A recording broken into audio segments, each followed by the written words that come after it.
Okay, welcome back. We are back at it. The C4 Corvette. Are we in the home stretch? Not quite. Not quite. But we're getting there. We're getting closer. We're inching closer to the end here. All right, so let me tell you what I have going on here. So here is the throttle body. As you can see, I ran it through the wire wheel and cleaned it up a little bit. I sprayed lots of cleaner in here to get all that carbon and oil out. I removed everything and cleaned it all up. It was a lot of dried up, corroded looking antifreeze in here, and that's all cleaned up. I did not remove this throttle position sensor because, from my understanding, if you move it, you change the idle. So I cleaned it with that in place because the car did idle fine. Other than that, oh, check this out. So before I took this apart, I decided that I would put a foil in here, right? It's supposed to smooth out the incoming air, right? And so I have it. It's in there somewhere. And then when I started to remove the snorkel that goes in here, I noticed that it already had one installed. So someone beat me to it. All good. It's there. Doesn't do much, but who knows? I'll leave it in there, and no need to swap it out. I don't see anything wrong with it. All right, so what I'm going to do today is try to finish up with this fuel injection. So I took the cold start injector, I cleaned it up, and then I sprayed it black. I know it's supposed to be a gray color, silver color, but I want to get this done. So here it is in black. It'll be fine. What I want to do is I want to install this before I complete the driver's side runners, because I know it's going to be difficult to maneuver this in place and get it tightened down. So we're going to work on that. And we have the two O-rings left here. These are the two. One goes here and the other one goes on this end here. So we're going to put those in and we're going to get over there and install this. All right. So, and before I put the plenum on there, what I want to do is I want to tighten all this in place, get all the fuel lines tightened up, and I want to cycle the key to build up some pressure. It's supposed to run for like 2 seconds to build the pressure up. And I just want to make sure that it doesn't leak before I button it all up.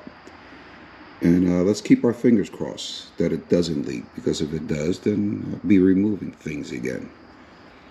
Anyway, let me get this hood open, and I'll be right back.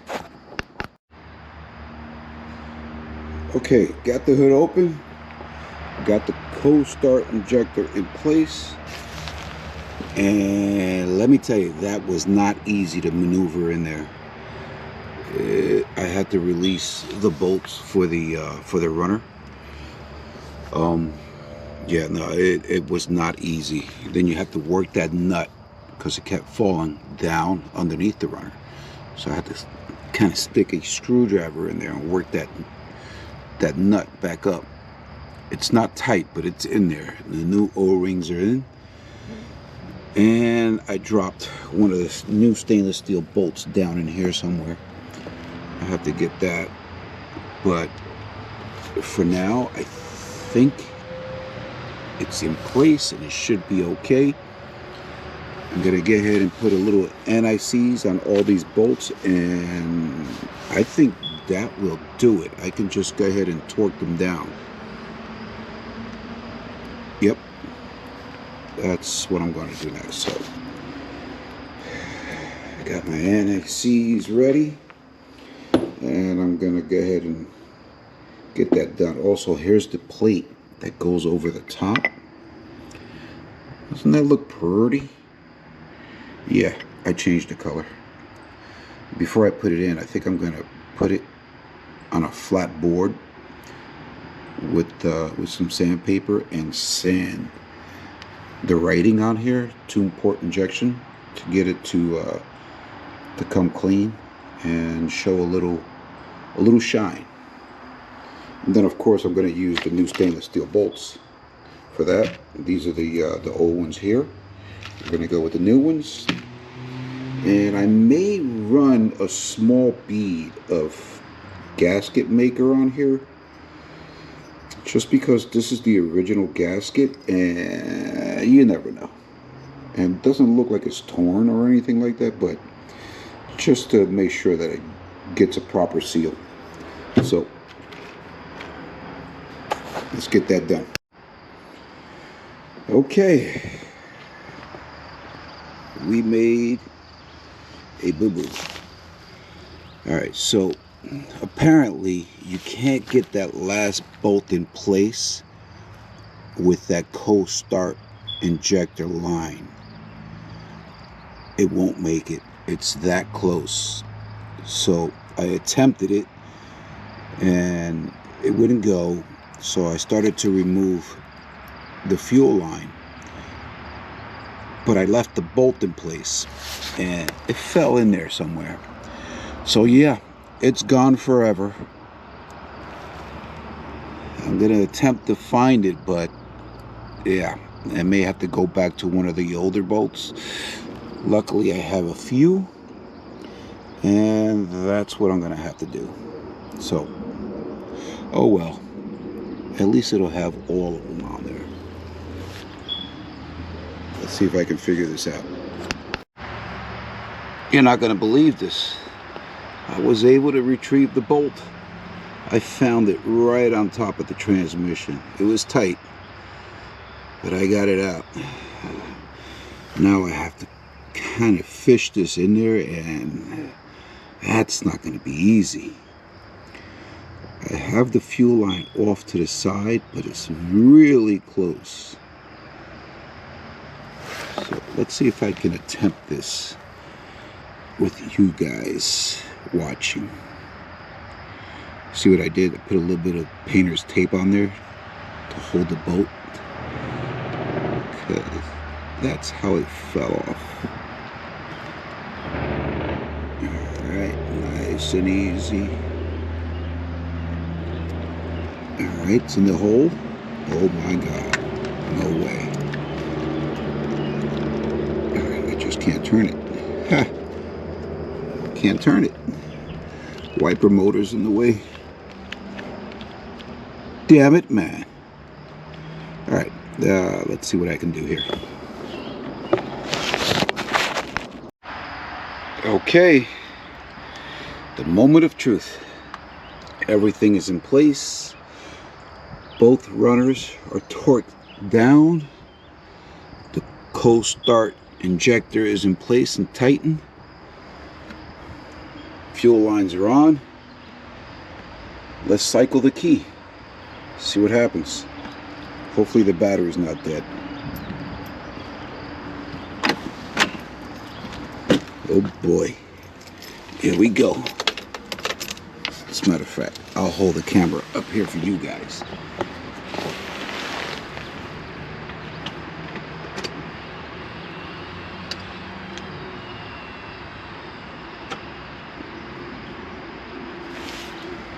I didn't hear anything. Let's see if the lights are coming on. Oh yeah.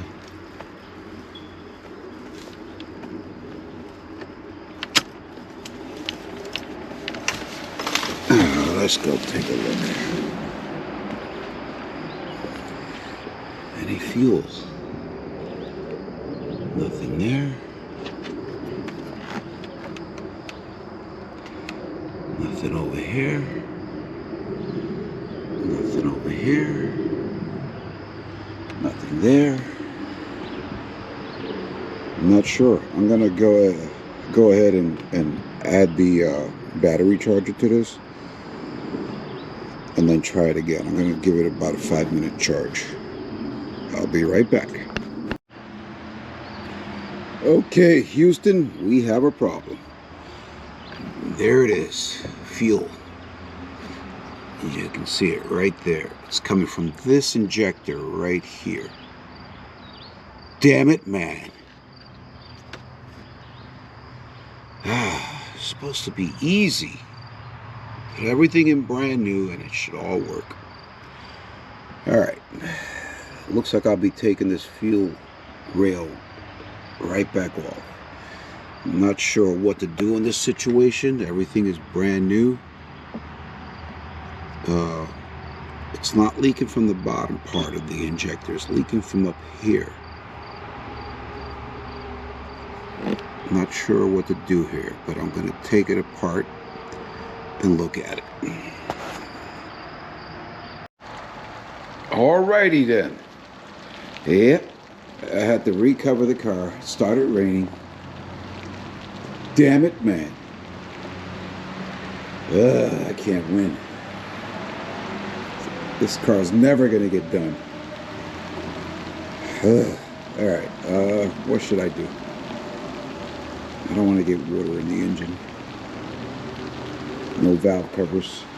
You know what? Let's work on this. Let's work on the belt tensioner. Alright, so this thing has a little play. Belt tensioner is good, but here I can feel a little bit of play here. So I have this new Delco. I think it's, yeah, it's someone changed this out before. Guess they don't last too long. I got another one just like it. Oh, remember when I started working on this car when I first got it, and I said that we'll see if I keep it? I don't know, it's starting to look like as soon as I get done, I might just put it up for sale. I don't like working on it. It's very difficult. Everything. Look at this cheap looking plastic.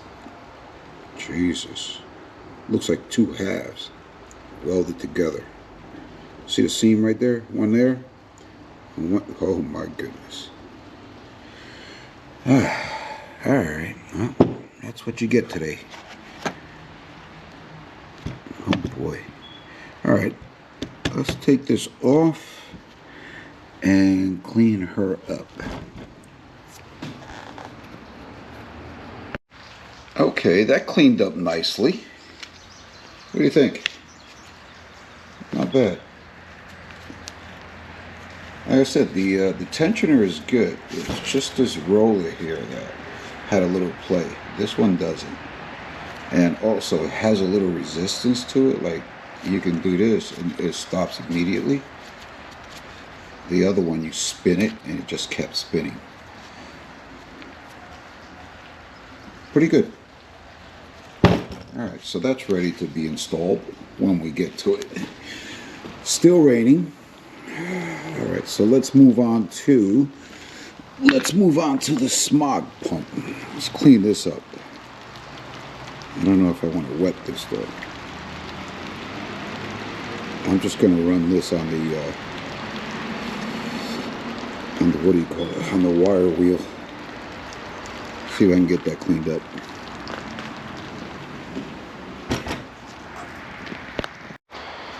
Alright folks, that's as clean as I think this is going to get.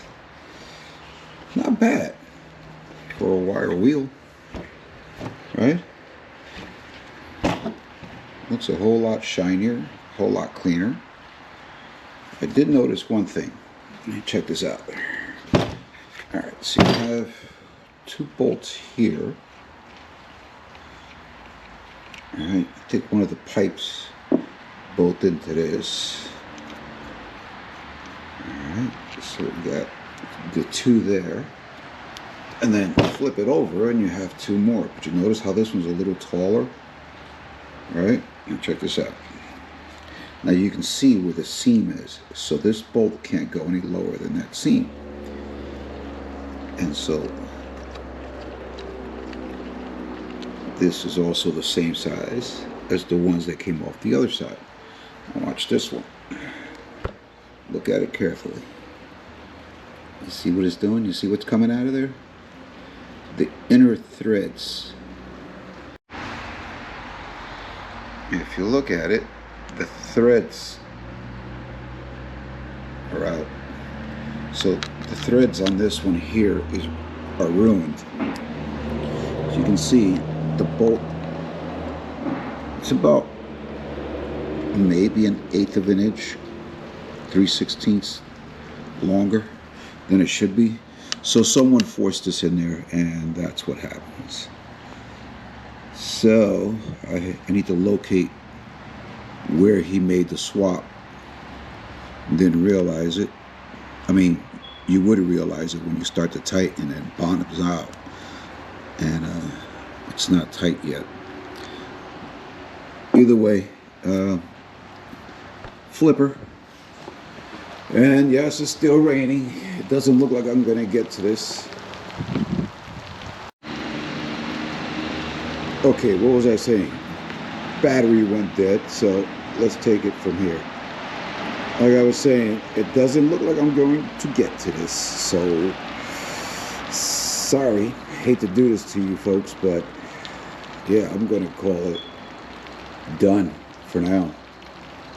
So this will be the end of this video, and you're welcome to come back, check out the final result, find out whether or not I'm going to keep this. Like I said, if I get frustrated with it, I'm just going to sell it. So stay tuned. We'll see you in the next video.